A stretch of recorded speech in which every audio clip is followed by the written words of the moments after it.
Sziasztok, itt vagyunk megint, két sportos hot hatch autót hoztunk nektek. Az egyik az elméletileg, mintha lett volna már itt, de mégsem, és majd Jani megmondja, mi a turpisság benne. A másik viszont egy olyan Audi, amit nagyon régóta vártunk mindannyian, és ti is, ez egy S1-es Audi.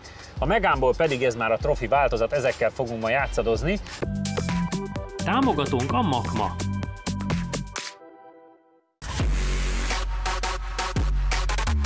Támogatónk a Model és Hobby, a Model Autóbázis.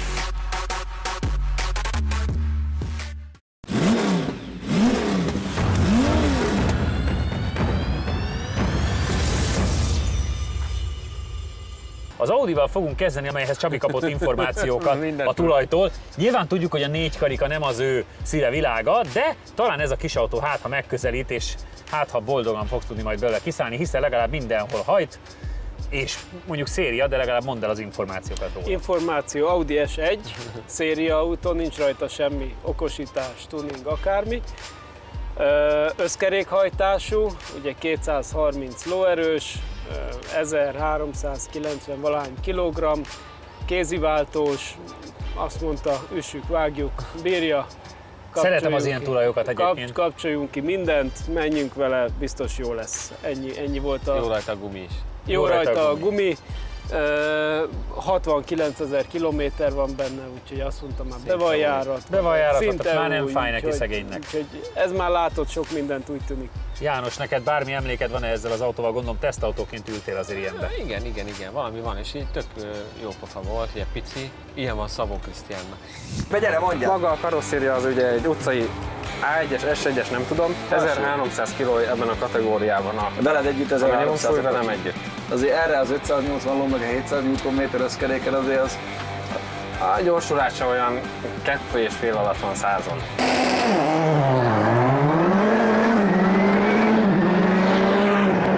Tehát ugye ez az alapja így karosszériára a rallycross autónak, egyébként semmi közük egymáshoz.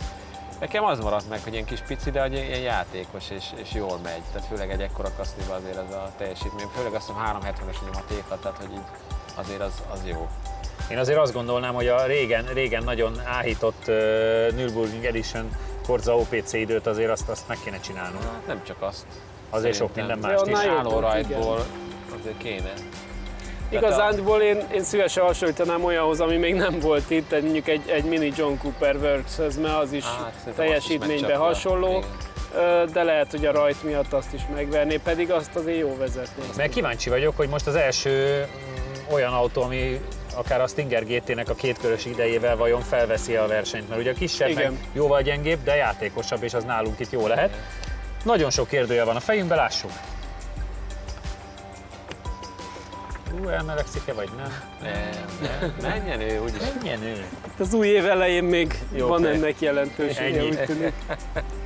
Meg akarok halni elsőként, vagy megnézem, hogy te halsz meg. De jó hírek ezek.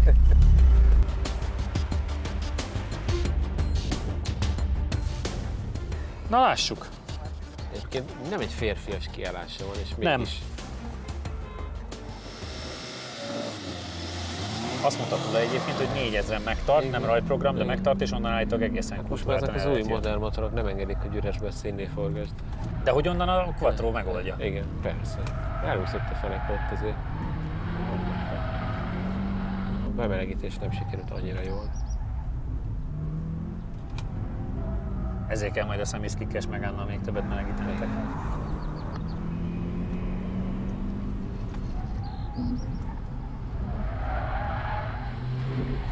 Ott már nem mozog olyan életveszélyesen a hátulja, és nagyon szépen tartja magát.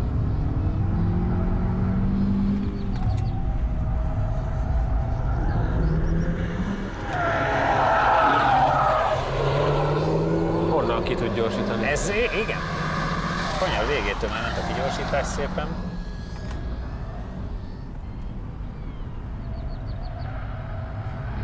Figyelj, azért vagyunk csöndben, mert jó nézni. Igen. Azt kell mondanom. Egyelőre. És olyan túl sok hibát még nem véltem felfedezni. Én nem lennék meglepve, hogyha két körön megszorítaná vagy megverni a Stinger GT-t. Hát figyelj, kevés munkával megy körbe, úgyhogy igen, nem kell vele dolgozni, igen.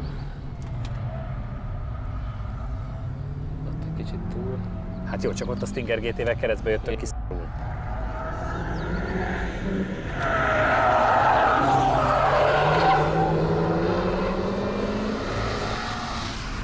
pontot forgott le. Pontot forgott le, igen. Időmérés első kör 49,495 ezred. Teljes idő 1 perc 33,582 ezred. A kétkörös Egy idő féllel megverte a Stingert a kétkörösön, ami azért egyébként nagyon érdekesen jó hír, és úgy, hogy 49.307 volt a Stinger egykörös ideje.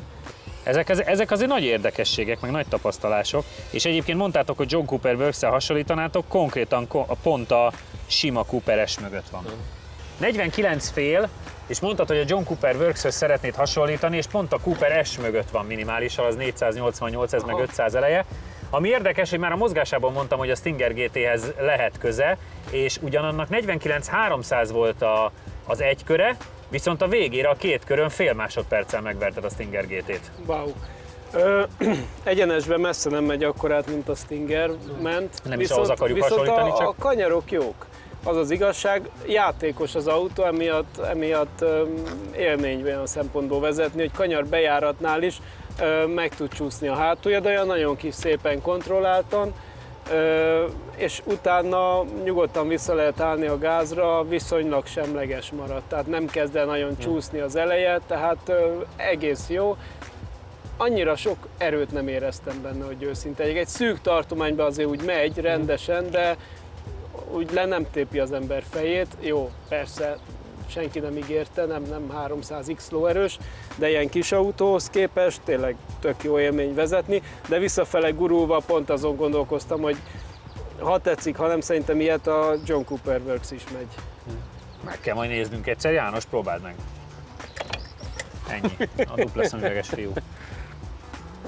Nem, ránézésre is azt gondoltam, és ez tök érdekes, hogy egy körön, ezért is fontos a két kör. Egy körön nem volt gyorsabb, és ahhoz képest, hogy gyorsabb a második kör, mégis azon veri meg. Hát igen, mert valószínűleg a Stinger a rajtnál annyit sikerül hoznia. És a kanyarokban ez annyival a kanyarokban ez visszahozza. Tehát a közel 2 hátrányból csinál 5 előnyt, tehát a második körön 7 tizeddel voltál gyorsabb. Az sok. Nagyon. Megmondom őszintén, koncentrálni kell, hogy 2 kör van. Igen? Ez egy pár héttel ezelőtt utaltunk erre, hogy mikor fogjátok elhívázni. Még nem az, hogy hiba vagy ilyesmi, de amikor jövök az első kör vége, akkor azért úgy megvan fejben, hogy hú, ez majd még egyszer lesz, tehát azért menjünk tovább. Jó, hát figyelj, azért most már 1-200 autót megcsináltunk a hagyományos útvonalon, úgyhogy most egy pici idő kell.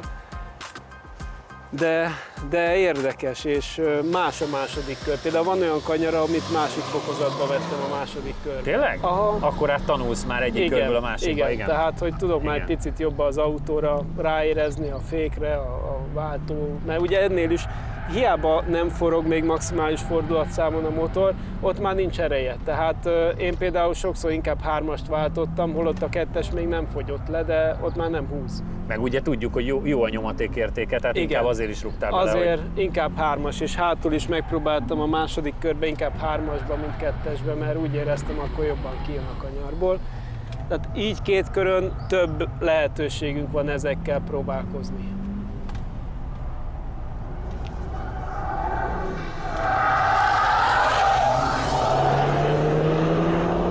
Jani szokásos agresszív stílusban bedobta az utolsó kanyarban. Egyébként itt, ahogy ráfordítod a jobbosra, már ott megcsúszik a hátulja, úgyhogy ez... Az feeling? Az feeling, igen. De lendületesnek tűnik. Igen. Mondom, az első körben már azt mondtam, hogy itt az eddigi legjobb eredményünk, az már a 2 körös legjobb eredményünk az veszélyben van, és hát láthatóan veszélyben is lett.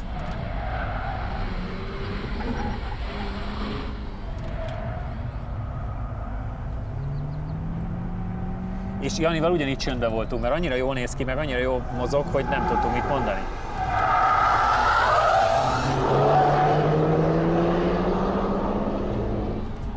Neked is ugyanúgy forgott le, és ugyanott. Igen. Időmérés. Első kör. 49,692 ezred. Ott 2 tizeddel vagyok. 49,692 ezred. Teljes idő 1 perc 33,765 ezred. Tehát megmarad a 2 tized. A második körünk A második kör az egyforma, és az első körbe voltál jobb. Ez egész új perspektíva. Egész új perspektíva, igen. És így további tudunk miről beszélgetni. Igen. Újabb nagyon érdekes szituáció alakult ki. Most a második körötök egyforma volt, és az első körös hátrányodat, a 2 tizedet azt vitted tovább, és annyival nyert a Csabi végül, de hogy látszik, hogy itt most már nem alakult ki, tehát gyakorlatilag az 1 perc 33-as körben is csak 2 tized marad a különbség köztetek. Ugyanúgy nem láttunk benne hibát, ugyanúgy csöndbe voltunk, ugyanúgy jól mozog. Mit éreztél? Volt hiba, mert hogy kifordultam az egyenesre, hogy átni akartam, így megsüllyedt a váltókar, és így nem mertem berakni 3-asba, úgyhogy néztem, hogy mi van, és csak utána.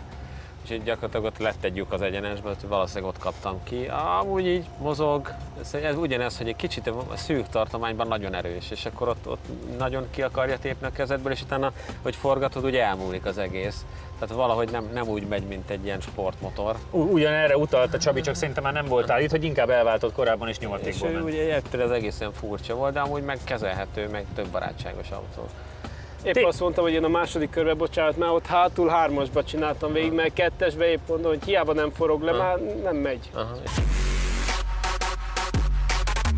Támogatónk a Model és Hobby, a Modellautóbázis. Támogatónk a Makma. Támogatónk a Rédei és Pál ügyvédi iroda, az építőipari projektek fedezetkezelés és ingatlan jogszakértője. Támogatónk a Data Expert. Adatokat csak tiszta forrásból. Támogatónk az Xperion Kft. Térjünk át a Megánra, amire ugye a műsor elején utaltam, hogy ez már nem az a Megán, amiből csináltunk automata és kéziváltós tesztet is, hanem már egy picivel többet tud. Nem is picivel. Ugye az egy sima alapváltozatban volt a kétfajta váltóval, ugye azon felül van a cap, amit mindig hiányolunk, hogy abban már van sper, és ez meg a következő lépcső, ez a Trophy, amiben van sper, még keményebb a futómű, és ugye ez 300 lovas, és még ennek lesz még egy lépcsője, a Trophy R, amivel már nagyon reszelgetnek hónapok óta, hogy majd az fog a Nürburgringen, ugye a Nordschleife majd elvileg köridőre rámenni. Amikor bemutatták, hogy én kim voltam a nemzetközi bemutatóján, akkor már meglepettették, hogy igazából ez a kocsi kész van, de valahogy én nagyon lassan akarták bevezetni, gondolom, hogy a sima változatokat is el lehessen normálisan adni. És ebből ugye Akrapovics rendszer, vagy gyönyörű a hangja, pont azt kértük el, lehet egy normálisabb sportgumival is, de ha 19-es felnével, akkor már ez a hozzáfejlesztett semi-slick van rajta, tehát hogy mindenben egy kicsivel több. Géza ugye, aki hozta, hogy a Renault-tól, ő teljesen oda van ért, úgyhogy nagyon kíváncsi vagyok. Viszont mivel semi-slick, ezt melegíteni kell, mert alaphelyzetben gyakorlatilag nulla tapadása van, viszont utána reméljük, hogy valami nagyot fog alakítani. Nem kérdezek most tőled semmit, mert tudjuk, hogy szereted a Megánt. Igen. Igazániból mentünk is ilyennel, játszátok le, hogy ki kezd és kimelegíti fel az autót, és aztán nézzük meg, hogy mire képes. Úgy érzem én. Ne kérdezz semmit. Csak én unottan. Ne kérdezz semmit. Fontossá vált a kőpapíroló újra, és ez nekem tetszik. Nem, egyelőre vannak kihívások ott a hátsó része, hogy ki mit vállal. Jobb az, ha meleg a gumi, nem? Ki mit vállal. Igen. Hideg gumival azt tudsz kockáztatni, az egy jó buli. De ahogy ráfordulsz, ennek is már elúszik. Igen. Szerintem a sima Megane RS-t is dicsértük. Ugye az előző generáció. Dicsértük, de olyan über nagyot nem mentek. Nem, über nagyot nem ment, de eleve a Trophynak keményebb a futóműve. Azt hiszem alacsonyabb is egy icipicivel. Tehát nyilván az előző generációból abból vezettem utcán is a Trophyt is, meg a simát is. Ott utcára a Trophy az már egy picit határeset volt. Ugye sajnos itt Magyarország, ahol élünk, az itteni utak minősége, hát ott a Trophy azért már eléggé pattog az úton, elmegy a nyomvájúba minden. Nem tudom, ennél a generációnál is így van-e, de nyilvánvalóan a keményebb futómű az ilyen irányba tendál. Nem tudsz vele mit kezdeni. Nem. De ugye ebben is benne van a 4 kerék kormányzás, ami ebbe a kategóriába egyedülálló. Nem tudjuk, mennyit fog számítani benne, de... Hát most talán az a hátsó gyors kanyar, bár ugye még nincsen adat, vagy hát még nem nézegettük meg azokat az adatokat, mondjuk úgy. Nem tudom milyen tempóval megyünk, de talán ott már van jelentősége, mert ott az, hogy mennyivel tudsz befordulni, igen, és az egy elég hosszú ív, igen. az talán ott már van jelentősége, hogy fordul el az autó. Meg egy ilyen autónál majdnem biztos vagyok benne, hogy megint amit említettél az Audinál is, hogy a két kör között óriásit fogtok tanulni. Igen, reméljük. Csúsztatgatja a hátulját Jánosom, ahogy csak bírja. Igen, ennek az autónak már csak egy gyengéje maradt, hogy elölhajt. Igen. De hát igen. Ezen nem is változtatnak. És ez természetesen szubjektív. Persze.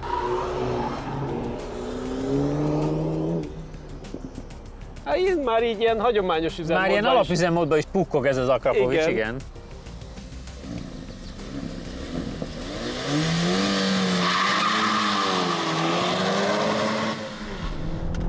Kézi váltós? Ezt nem is kézi. Tudom. Kézis? Igen. Pukkogós. Hát húzza a belét, azt kell mondanom. Azt néztem, hogy a rajtnál is, meg utána is volt egy kis gumifüst. Volt füst, igen. Meg ebben ugye más per is. És addig jó, amíg csak gumi és nem. Ja, hát persze. Na, felgyorsult az egyenesbe ott azért. Jani szépen átrepül. János, az új szabályrendszer, amit ő alkotott szerint, hát nem érintettem a füvet.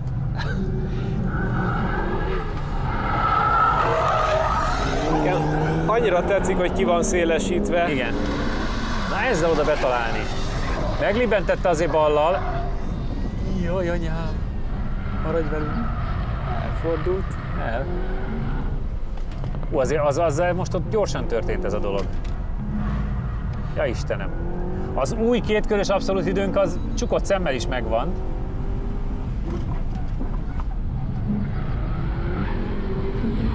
Mondjuk úgy, hogy a bejáratos autót nem kiméljük, na. Ez már túl van a bejáratási folyamat. Értelek? Ez most arra érett össze. Most már össze van érve.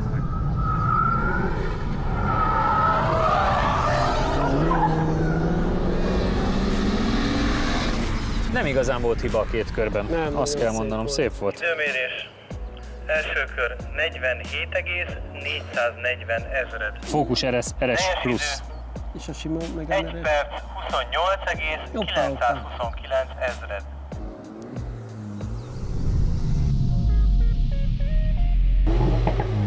A fék az füstöl, az biztos. Igen, szerintem menj is, hogy ne égjen rá a fék. Valami érdekesség? Kurva jó! De kb. A második kör előtt lett jó eleje. Rajtolni nem tudom, hogy kell vele így, hogy nincs automatika.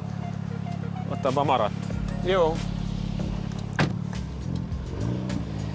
47.400.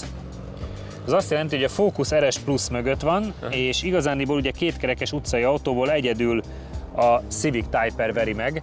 Azt is, amikor másodszorra mentünk vele, mert az 47.292. Meg a RCZR. Ja, meg az RCZR, mert az meg 47.0, így van.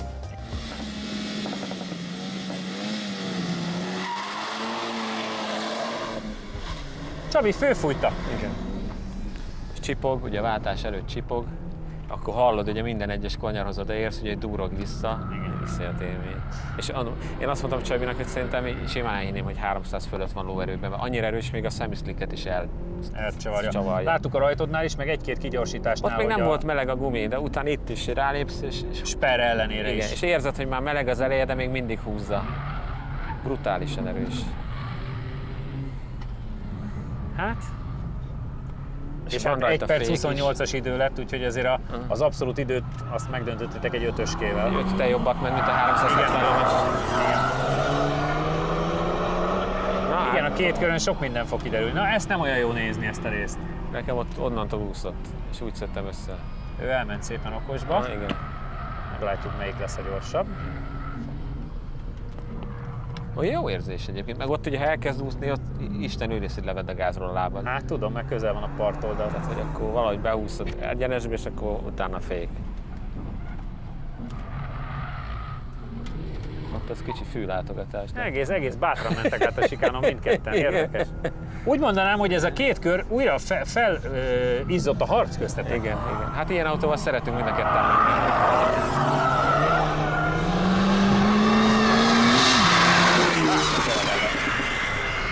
Pukkogós. Időmérés. Első kör 47,445 ezred. Na, ez akkor ezredek. 445 ezred. Teljes idő 1 perc 29,291 ezred. 1 perc 29,291 ezred. Igen. Egy újabb nagyon érdekes tanulság. Az első kör különbsége 5000 az ő javára, viszont a végeredményben meg majdnem 3/10. Aha. Tehát a második körben... Hát szerintem itt óvatosabb Ott én lassan valószínűleg, mert voltam. ott azt mondja, hogy ő keresztbe úszott végig. Ja, nem. Én ott óvatosan. Milyen volt? Mert azért az 5000 különbség az nem nevezhető soknak az első körön. Tényleg nagyon jó az autó.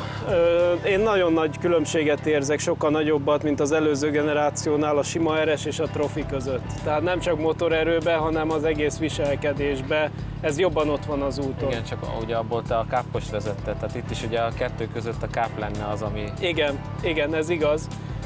Hogy mi itt ebből az alapot vezettük, ha úgy tetszik, igen. Meg akkor a 2 lépcsővel odébb lévőt, a Sper nyilvánvalóan nagyon sokat segít rajta, de hát ez a motor, ez egész más motor szerintem, mint a simában, ami van, valahogy tényleg sokkal erősebbnek érződik, tehát ez abszolút ugyanaz a feeling nekem visszajön, mint mondjuk a Civic Type R-nél, amikor azt mondtam, hogy ilyen teljesítménynél már ez az első kerékhajtás olyan határesetes.